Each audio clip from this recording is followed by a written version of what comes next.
Use a number line to compare 11.5 and 11.7. तो हमें यहाँ पर इन दोनों नंबर्स को नंबर लाइन की मदद से कंपेयर करना है। और अगर हम इन नंबर्स को देखें तो ये नंबर्स 11 से थोड़े बड़े हैं, लेकिन ये दोनों ही 12 से छोटे हैं। तो अगर हम यहाँ पर एक नंबर लाइन बना लेते हैं, ये मेरी नंबर लाइन आ गई। तो अगर मैं इस नंबर लाइन पर 11 और 12 ले लेती हूँ, यहाँ पर हमें इन दोनों नंबर्स के बीच में ही फोकस करना है, तो ये दोनों नंबर्स इनके बीच में कहीं पे आने चाहिए। और यहाँ पर हमारे पास 11 और 5/10 हैं और यहाँ है हमारे पास 11 और 7/10। तो हमें 11 और 12 के बीच की डिस्टेंस को टेंथ्स में बांटना है, यानी कि अगर हम यहाँ पर इस डिस्टेंस को 10 इक्वल पार्ट्स में बांट दें तो हर एक पार्ट 1/10 के बराबर होगा। तो चलिए इसे 10 इक्वल पार्ट्स में बांट लेते हैं। ये हो गया 1 2 3 4 5 6 7 8 9 और 10 इक्वल पार्ट्स। यहाँ पर मैंने हाथ से बनाया है इसे, इसलिए ज़रूरी नहीं है कि ये सभी इक्वल हों, लेकिन हम मान लेते हैं कि ये 10 पार्ट्स ये आपस में बराबर हैं। तो हमारा पहला नंबर है 11.5।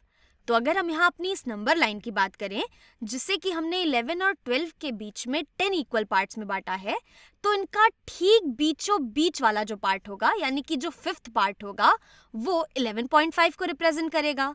11.5 का मतलब 11 और 5/10 ही होते हैं। तो यहाँ पर हमारे पास है 1/10, 2/10, 3/10, 4/10 और ये है हमारा 5/10। तो ये रिप्रेजेंट कर रहा है 11.5 को, जो कि 11 और 12 के ठीक बीचों बीच है। इसी तरीके से जो हमारा दूसरा नंबर है वो है 11.7। तो 11.7 का मतलब हुआ कि, और इसी तरीके से हमारा दूसरा नंबर है 11.7, यानी कि हमें 7/10 मार्क करना है। और इसी तरह से हमारा दूसरा नंबर है 11.7। तो यहाँ पर 11.7 कहाँ आएगा? ये है 1/10, 2/10, 3/10, 4/10, 5/10, 6/10 और ये है 7/10। तो ये वाला मार्क ये रिप्रेजेंट कर रहा है 11.7 को। और यहाँ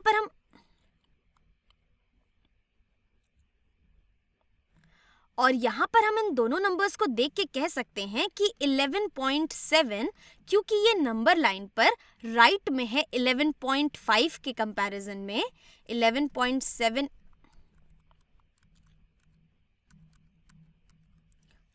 और यहाँ पर इस नंबर लाइन को देख के हम कह सकते हैं कि क्योंकि 11.5 के राइट में है 11.7, 11.7 हमारे नंबर लाइन पे राइट में है, इसलिए 11.7 बड़ा है 11.5 से, या फिर 11.5 इज लेस दैन 11.7। और यहाँ इन्हें कंपेयर करने के लिए वैसे तो हमें नंबर लाइन की ज़रूरत थी नहीं। यहाँ पर अगर हम सिर्फ इन नंबर्स को देखें तो हम कह सकते हैं कि हमारे पास 11 और 5/10 हैं और यहाँ पर हमारे पास 11 और 7/10 हैं। तो ये तो एक तरीका है इसे समझने का, लेकिन दरअसल में इन्हें कंपेयर करने के लिए हमें नंबर लाइन की ज़रूरत नहीं थी।